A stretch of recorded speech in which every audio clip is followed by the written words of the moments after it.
హైదరాబాద్ లో శ్రీ చైతన్య డైరెక్టర్ ఎలమంచిలి శ్రీధర్ నివాసంలో ఐటీ అధికారులు సోదాలు నిర్వహిస్తున్నారు. ఈ సోదాల్లో పలు కీలక ఫైల్స్ తో పాటు హార్డ్ డిస్క్లను ఐటీ అధికారులు స్వాధీనం చేసుకున్నారు. ఐటీ సోదాలకు సంబంధించి మరింత సమాచారం మా ప్రతినిధి ప్రవీణ్ అందిస్తారు.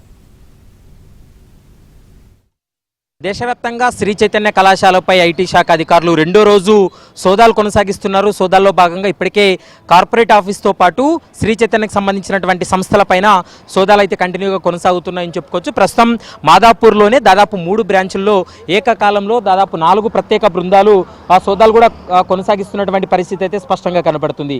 2020లో కూడా ఐటీ శాఖ అధికారులు సోదాలు చేసినటువంటి సందర్భం కూడా కనబడుతుంది. ప్రస్తుతం ఈ సోదాలకు ప్రధానమైనటువంటి కారణం ఏంటంటే వీళ్ళు సంపాదించినటువంటి సంపాదనకు చెల్లించినటువంటి పన్నులకు భారీ వ్యత్యాసాలు ఉండడం వల్లనే ప్రస్తుతం సోదాలు కూడా కొనసాగిస్తున్నారు. పన్నులు ఎగవేశారనేటువంటి ఆరోపణలతోటే ప్రస్తుతం సోదాలు కంటిన్యూగా కొనసాగిస్తున్నటువంటి పరిస్థితి అయితే స్పష్టంగా కనపడుతుంది. మరోవైపు ఇప్పటి వరకు గత 5 ఏళ్లుగా వీళ్ళు చెల్లించినటువంటి చెల్లింపులపైన పూర్తి స్థాయిలో ఆరా తీస్తున్నటువంటి పరిస్థితి అయితే స్పష్టంగా కనబడుతుంది. ఇప్పటి వరకు సోదాల్లో భాగంగా కొన్ని కీలకమైనటువంటి పత్రాలు స్వాధీనం చేసుకోవడం జరిగింది. మరోవైపు 3 బ్రాంచుల్లో సోదాలు చేసినటువంటి సమయంలో దాదాపు 11 కోట్ల రూపాయల వరకు కూడా గతంలో సీజ్ చేశారు. ఇప్పుడు కూడా భారీ స్థాయిలోనే నగదును కూడా సీజ్ చేసినటువంటి పరిస్థితి అయితే స్పష్టంగా కనపడుతుంది. 2020లో శ్రీ చైతన్య కళాశాలలో ఐటీ శాఖ అధికారులు సోదాలు చేసినటువంటి సమయంలో దాదాపు 3 రోజుల పాటు సోదాల్లో 11 కోట్ల రూపాయల వరకు కూడా సీజ్ చేసినటువంటి పరిస్థితి అయితే కనపడుతుంది. ప్రస్తుతం అనుకున్నటువంటి సమాచారం ఇప్పటి వరకు ఈ సోదాల్లో 5 కోట్ల వరకు కూడా సోదాలు సీజ్ చేశారనేటువంటి అంశాన్ని ఇప్పటికే అధికారులు కూడా గుర్తించడం జరిగింది. మరోవైపు ఏపీ తెలంగాణతో పాటు దాదాపు 10 ప్రత్యేక బృందాలను ఏర్పాటు చేసి గాలింపు చర్యలు అయితే కొనసాగిస్తున్నారు.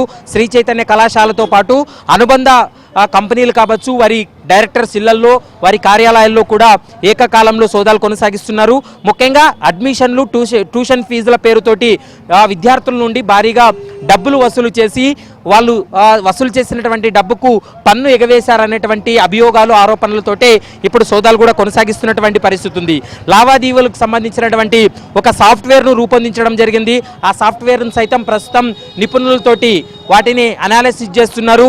ఇక మరోవైపు శ్రీ చైతన్య డైరెక్టర్ను కూడా ఈరోజు ఉదయం ఖమ్మంకు తీసుకెళ్లి ఖమ్మంలో ఉన్నటువంటి ఒక బ్రాంచ్లో కొన్ని కీలకమైనటువంటి పత్రాలను కూడా స్వాధీనం చేసుకున్నటువంటి పరిస్థితి అయితే కనపడుతుంది.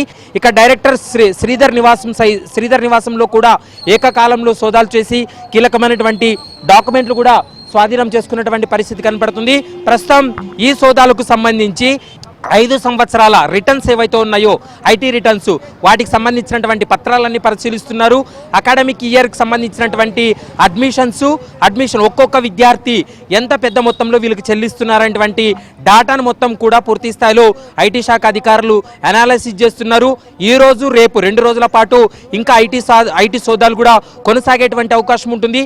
ఐటీ సోదాలు ముగిసిన తర్వాత ఎంత మొత్తం నగదు ఇప్పటి వరకు సీజ్ అయింది, ఎలాంటి కీలకమైనటువంటి పత్రాలు స్వాధీనం చేసుకున్నారు, ముఖ్యంగా పన్ను ఎగవేత అనేది ఎంత జరిగిందనేది సోదాలు ముగిసిన తర్వాతే ఒక క్లారిటీకి వస్తామనేది ఐటీ శాఖ అధికారులు కూడా స్పష్టం చేస్తున్నారు.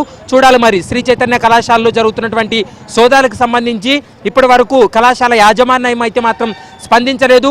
ఐటీ శాఖ వాళ్ళ యొక్క సోదాలు ముగిసిన తర్వాత శ్రీ చైతన్య కళాశాల యాజమాన్యం కూడా స్పందించేటువంటి అవకాశం అయితే కనపడుతుంది. వీడియో జర్నలిస్ట్ నిరంజన్తో ప్రవీణ్ కలవల, ఏబిఎన్ ఆంధ్రజ్యోతి, హైదరాబాద్.